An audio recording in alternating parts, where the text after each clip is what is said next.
өлсөж өгөх гэж байгаа үедээ яаж амар их хоолыг өнгөө идэх вэ? Энэ маш амархан. Та ер нь бол эмээгээд очиход болно. Би амар өлсөж байгаа болохоор зүү ороод байдаг эмээгээд очиж юм идэх чинь. Одоо харж бай.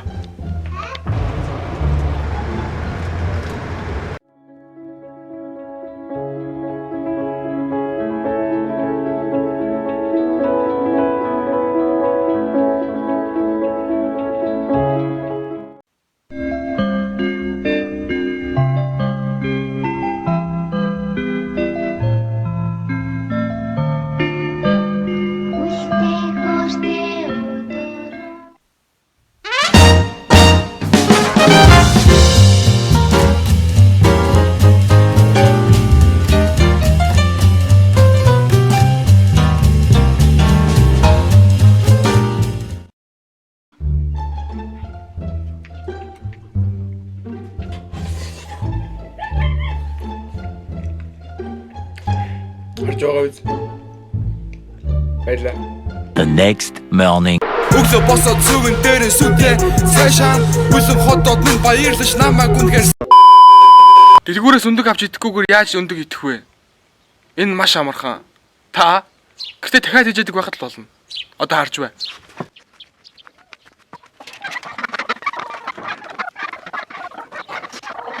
Өндгөө гаргасан уу дахиануудаа? Өдөөд байгаа юм да. За. Yes! Хоёр өндөг гарсан байна.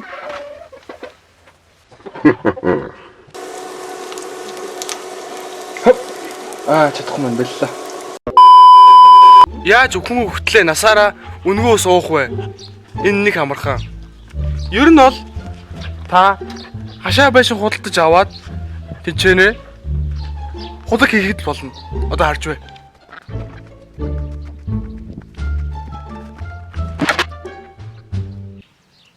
Хай. Харж бай.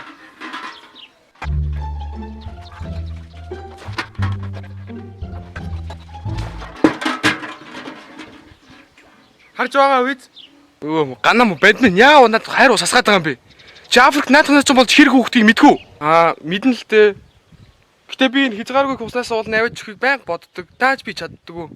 Чи лагаараа онгоцоор зөөгөөд авчиад өгчих юм уу? За гоё шүү өгшөө. Бичлэгүү чинь таалагддаг шүү. Дэмждэг шүү. Амжилтдаг шүү. Баярлаа. Яаж насаараа нэг жорлонд би засах вэ? Энэ нэг амархан. Хамгийн гол нь ах жорлонгоо барихтаа нүхийг нь амар том ухах хэрэгтэй.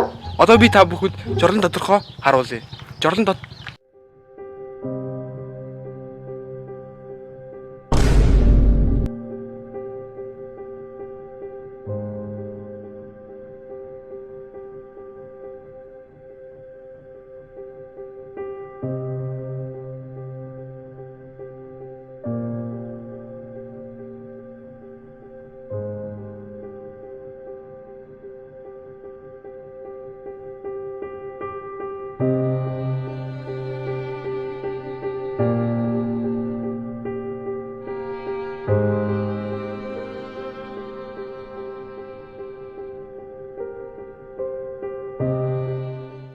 За энэ чилийг болъё.